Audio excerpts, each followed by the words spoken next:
What's the best long con you ever pulled? I convinced my friend that penguins could fly. I backed it up with a video the BBC did for an April Fool's one year. A couple months later, I heard him telling a friend no, trust me, some species can fly.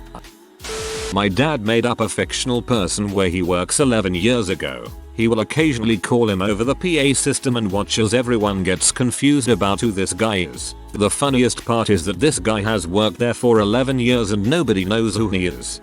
My grandfather, an Air Force pilot, once told the tower that he had a Oscar C. clutch aboard. When he landed there was a whole welcoming party waiting for this high-ranking, non-existent officer. He got in minor trouble, and the family got a go-to pseudonym to use at coffee shops.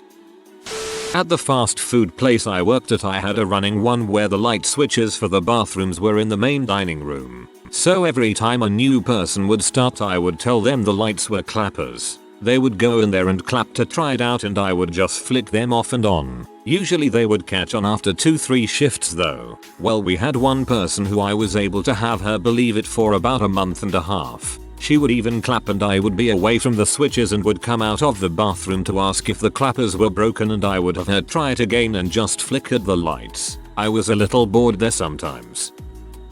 For the past couple of years I've been magically pulling things out of my 5-year-old's ear, and sometimes his nose. To his amazement, I do it well enough that the belief is sustained and refuses to accept that I'm not gifted with magical powers that enable me to pull out chocolate bars, coins, cookies and other misc items. He quite often offers his ears for inspection. If I put something back in his ear then he'll be convinced that the item is in his head causing a headache and will almost cry to have me take it out again. Couple more years left in it I think. In the army, a dude in my squad once convinced most of our unit that we were slotted to return to our home base a month ahead of time. The con started with him fricking with another platoon. Soon it spread to the entire company, and then it was battalion wide. It got to the point where platoon sergeants believed it. The best part? He totally forgot that he started the rumor and got pee when it was addressed a couple of weeks before the supposed departure. After a bit of piecing the game of telephone together, he realized that he was PO'd it himself. The con so long it reached around. Not me but my father. From the ages of about 2-6 he had me convinced that the Irish for goodnight was Mikhail Gorbachev. My older brother told my little brother, about 5 at the time, that humans didn't originate on planet Earth, that we had to abandon our planet because our star was going supernova, and we lost our technology in the process. Very unoriginal sci-fi plot, but the kid was 5 so he was somewhat suspicious, but still willing to believe. He came to me to ask for confirmation, because I wasn't the type of person to try to trick him. I was going to tell him it was balls, but thought it might be funny, so I told him it was true and forgot about it. When my little bro was 16 he told us that he believed that for years and convinced a bunch of his school friends it was true. He was P. It was hilarious. One day in college I showed up at some friend's house to meet them and they all weren't there, but the door was unlocked. Annoyed, I walked in and wrote "You'll never know what I took" on their kitchen whiteboard and walked back out. I forgot all about it. Must have been a year later they were talking about the crap they lost in the robbery. I asked them what they were talking about and they mentioned the note on the whiteboard. Apparently they had been blaming the disappearance of crap around their house on it the whole year. One guy even claimed his iPod was stolen. Dang. Lost another sock. Must have been the robber. My group of friends and I have convinced at least 5 people so far that Made in Manhattan was written by Quentin Tarantino and directed by him as well. Usually after a while they watch it or have even had friends over to watch it, and the con ends. Though one guy who did work for a major advertising agency told his creative director, who is a film buff, that his favorite movie by Quentin was Made in Manhattan. He thought this offhand movie knowledge would impress him, and got asked to leave the meeting to think about what he had done. While brilliant, I simply don't understand why everyone doesn't Google it on their phones. I look up everything I have even the smallest doubt about. This may be more of a long-lasting joke than a long-lasting con, so I apologize ahead of time if this doesn't quite fit the criteria. One time, while I was in a phone store waiting to be helped, I picked up one of the display phones that they have lying around there. I had the brilliant idea to text one of my friends at the time some obscene and ridiculous text message from this unknown number. Let's call this friend Sam. Anyways, I think the message was something along the lines of "pee in my butt, UB." Just as I hit send, the woman behind the counter calls me up and I go about my business the rest of the day, instantly forgetting all about this little prank I pulled. Fast forward 7-8 months down the road, me and a group of my friends are all hanging out, just shooting the crap when out of nowhere Sam looks down at his phone and lets out an "ag WTF. Leave me alone everyone," including me is confused as heck by this. So I ask Sam what's up. Sam jumps into this whole explanation about how this butthole has been texting him perverted and disgusting things for 8 months now, and every time Sam would ask who it was the response would be absurd if anything at all. He goes, "Dude, it all that started 8 months ago when I got a text from this unknown number telling me to pee in his or her butt, and then they called me the B." It was at that moment right there when I remembered the one little text I decided to send Sam while waiting at the phone store. Then the realization that for 8 months people were walking into that store, rifling through display phones, searching through pictures and text messages only to find this initial message of "pee in my butt, UB." Now they are sitting there with this phone in their hand as their mind begins to turn as they decide what the next text message to this unsuspecting soul should be. That was a great day. Oh man, that is amazing. 8 months of anybody off the street carrying on a conversation filtered through the minds of the mundane and insane, and they called me the B. Classic. I was long conned by a coworker. I worked in a factory with an Indian man who was a really nice guy. He would talk about how him and his family would get together on the weekend and make big sausage pizzas and recommend I try it. He told me to look it up, but I just kept putting it off, and he'd ask me every Monday in his thick Indian accent, "Oh, did you try out the big sausage pizza? Just check it out online for the recipe." After several months I decided to check out this website since he had been so insistent. This must be some good freaking pizza for someone to give it so much praise every week. It was dongs in pizza. I convinced a friend that if you wave at a koala for long enough, it will wave back. I'd actually forgotten that I convinced her of this until she sent me an angry text saying that she'd been to the zoo with her family, proudly told them this fact and begun waving. They all laughed at her. I called her and laughed too. In high school I had a teacher who had us read long passages of geography books and outline important information, then put it in our own words. We found out that he never read anything past the first page. I guess he was pretty lazy, so I would just do the first page of the 15-page assignment, then the rest would be a part of the Hitchhiker's Guide to the Galaxy. He never caught me. We used to do that with a history teacher. It became apparent that he only read the first and last paragraph of your essay. As long as you had a solid intro and summary, you were good. I would include lines in the body paragraphs like, "Circle this sentence if you're reading this," "Recipes for chocolate cupcakes," etc. Never got caught. I had a roommate a couple years ago that was notoriously terrible at saving his money. He was in really bad debt and sinking further and further into financial ruin. He was also my best friend, so I wanted to help. I had tried giving him a budget, holding on to his money, and even lying to him about where I was going so he wouldn't come to the bars and spend more. He was terribly embarrassed and hid his debt from everyone, but I knew. For the 3 years we lived together I lied to him about the amount of rent and the price of utilities. I would take the extra money and send it to his mom. His mom would then use that money to pay off his multiple credit cards. He was so humiliated about his debt he wouldn't have his credit card statements sent to our place and had them sent to his mom's instead. He never thought she opened them. While he thought he was just racking up interest by avoiding his bills, they were actually being paid every month by him. Me and his mom didn't knock out his debt completely, but we did a pretty good job of taking care of most of it.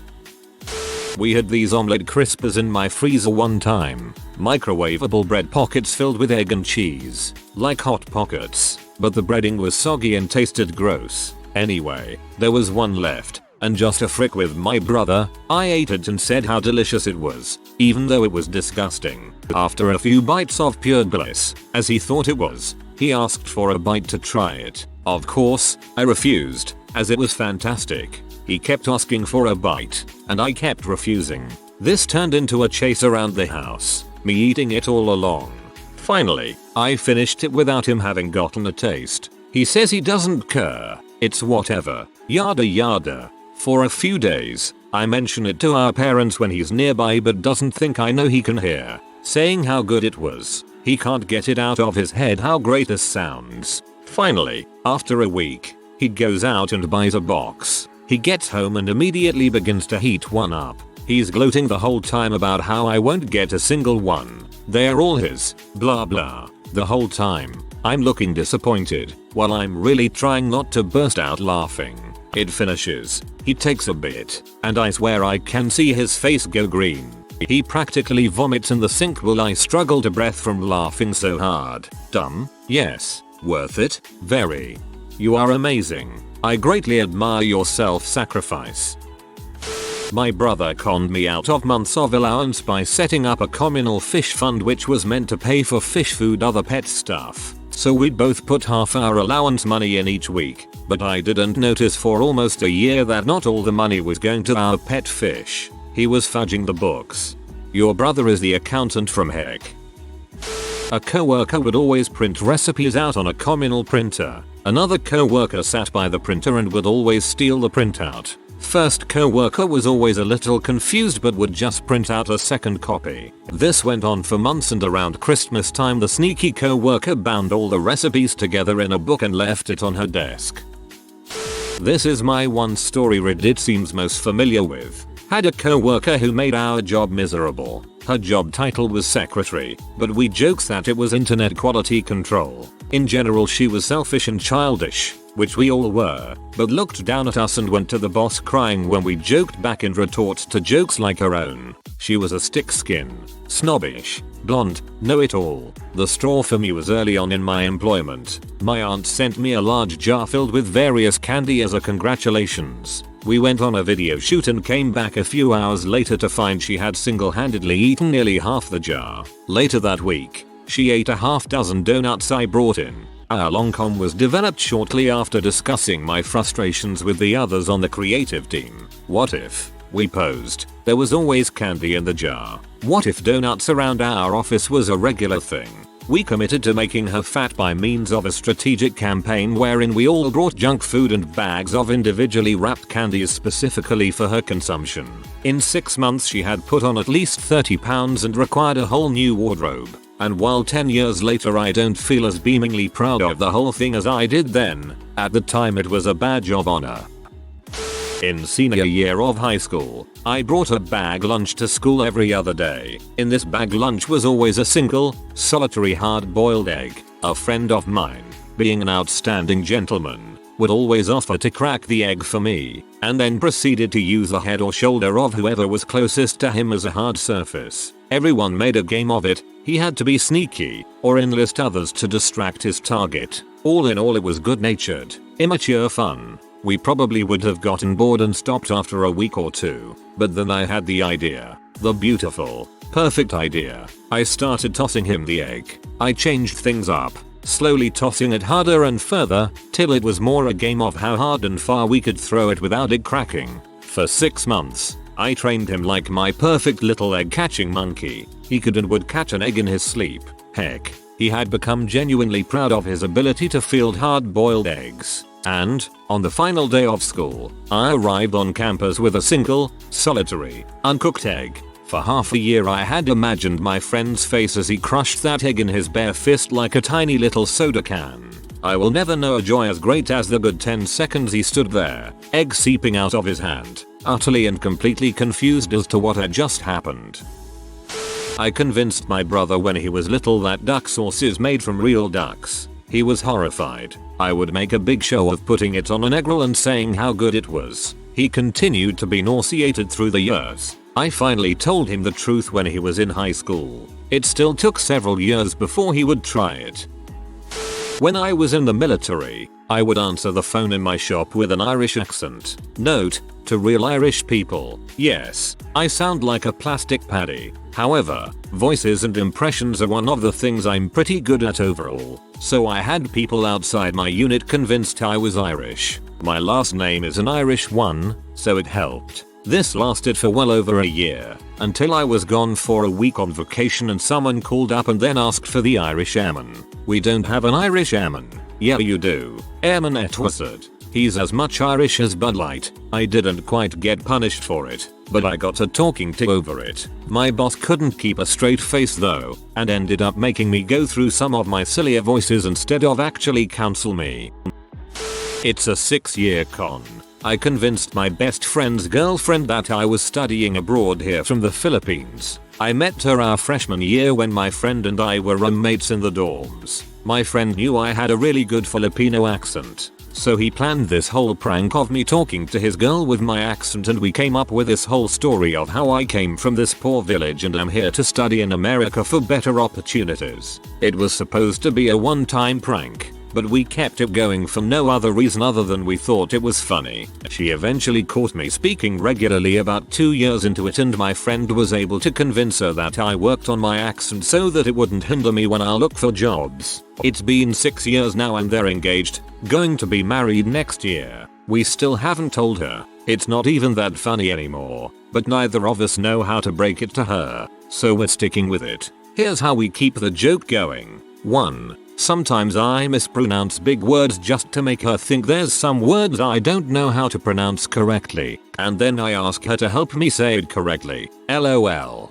2. I can speak some Tagalog, so whenever my family calls, I make sure to have the phone conversation within hearing distance. My family is in on the joke, so when they call, I just say the magic words, my friend's name, and his fiance's name, are here with me, so they know I'll be throwing in some Tagalog phrases in our conversation. 3. Whenever our friends want to play along, they'll ask me how to say something in Tagalog in front of her and I'll make up a phrase. I'm not fluent, so a lot of the time I just string random words together. It's really hard not to laugh when we do this because we all know what I'm saying is bulls. 4. One time we made her believe that my visa expired and that I was here illegally and I had to keep a low profile so I wouldn't get deported. My friend used that as an excuse to hang out with me and the guys more because Ajusco needs us guys to keep him company. He doesn't go out much because he's afraid something will happen and he'll get deported.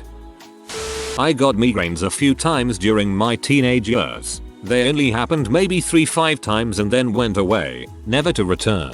I'm 28 and haven't had one in 13 years. However, the very fact that I'd had them in the past meant that I could milk it a little bit and pretend I was having an episode so my mum would let me stay home from school. Usually this trick was saved for days when assignments were due. However, one day I didn't feel like going in because I'd been up on bash org till 2 AM. So I put on the usual act and mum let me stay home from school. The next day I still didn't like the idea of going to class, so the migraine continued, and the next day, and the next, for 2 whole weeks. The reason I finally gave up? Apparently my teachers had been really concerned about my weeks-long absence and sent me a get well card that was signed by all the kids in my grade. There was a note saying how much everyone missed me and how my name had been mentioned at morning assembly, where the whole school had prayed for me. I was the unpopular nerdy library kid. WTF. I felt so guilty I went into class the next day. Writing this out, I'm beginning to wonder if that was their ploy all along. Oh. My Asian mom would just give me a Tylenol and send my butt to school. I was over at a buddy's place and something he did pee me off. Can't even remember what it was, so I decided to draw penises, penny, on everything around me. They were stealth penis doodles. Every time he would walk away to get something, I would pencil graffiti a penis somewhere, on the TV remote, on a paper plate halfway down the stack of plates, on the inside lid of his toolbox, underneath the table, on the inside of his hard hat, on the back of a picture on the wall, on the inside of a cabinet door, anywhere I could hide a penis sketch. As many as I could. He figured it out eventually. The best part was his reaction every time he'd find another penis doodle. It's been 4 years. He's since moved, and I still get calls from him every so often. Hey butthole, I found another dong. I got revenge on my neighbor for TPing my place. He doesn't lock his house, so for 2 years I pooped in his toilet and never flushed. I would do things to alter my deposits, like eating a crap load of corn or peanuts before, just so he would look at it the next day like, I don't remember eating corn. When I finally confessed, he was so relieved, thought he had been sleep pooping and was seriously considering seeing a doctor. His response, I always flush. He admitted to wondering why he was buying more toilet paper than usual. He waited 2 years for me to retaliate, not realizing that I was retaliating the whole time. The colder used all that toilet paper you wasted on my house, huh sucker? I have told someone who is sort of annoying to look up this video on YouTube called the purple sock video. It doesn't exist. I know that it sounds really stupid, but he will continually lie about what he has or hasn't done. So, I told him to look this video up that doesn't exist because it is really funny. It's supposed to just have a ton of different animals that are attacking a sock. I don't know why. That's just the type of humor that he likes. So, what I wanted to see him do is say that he has watched it just to prove that all he wants to do is fit in with me. So far, it has been around 6 or 7 months. He has said that he has watched it 5 times and still does not realize that it doesn't exist. I predict a sudden surge in searches for this in the next few hours. For months as a child, I systematically conditioned my younger brother to think it was cool to have a super small penis. I'd insult him by saying his was so big, and I'd brag saying mine was so small. It all paid off one day when I had friends over and we did something that made him super angry. He screamed at me, "Your dong is so big you gotta roll it up and stick it in a backpack." I just stood there and enjoyed the feeling of complete and utter success. The look on my friends' faces was priceless. Best moment ever. There was a kid on my bus that used to make fun of me. He'd say things like, "Your weenie is so big. What are the odds? No, couldn't be." I rented this inner city apartment from this lawyer scum back in the 1980s. The windows were on the alley, right above the dumpsters, and it was winter. Not being a noob, I asked about air conditioning as dumpster stench will prevent you from opening your window on hot days. Come summer, the air doesn't work. I call him and he says in the most lawyer-like way. I pointed out the air conditioner. I never said it worked. I held back rent, but he took me to court, which I avoided by just paying up till the lease was over and pee off defeat. But I had his home phone number. I waited 2 years until one beautiful Friday afternoon in the spring. Around 3 o'clock I called his trophy wife and informed her that her husband had better stop fricking my wife or I was going to beat both of them with a baseball bat. She was most interested in pee and I knew enough about the guide to satisfy the grilling she gave me. I bet he had one crappy weekend. Lawyer landlords are the worst. They actually write the lease themselves and have all sorts of tricky bits in it. This one is really dumb, but still in the works. I've always loved colloquial phrases. For example, there's more than one way to skin a cat, and decided to bring up my son using one that I've made up. My wife and I decided that the phrase, "It's like basil on the front porch," is just vague and innocuous enough that, if we use it consistently, he will make up and adopt a meaning for it. I've told several co-workers and friends about it, and it gets used ironically in conversation when we feel that it fits. So it actually gets more use than I expected. The end goal is to have my son use it casually around future schoolmates. Think Ron Burgundy trying to wrap his head around when in Rome, but in reverse. I secretly hope it takes off in my area. If it takes off in your area, it'll be just like basil on the front porch. If you are new to the channel, you can subscribe. I publish new videos every day. Until then, check another video.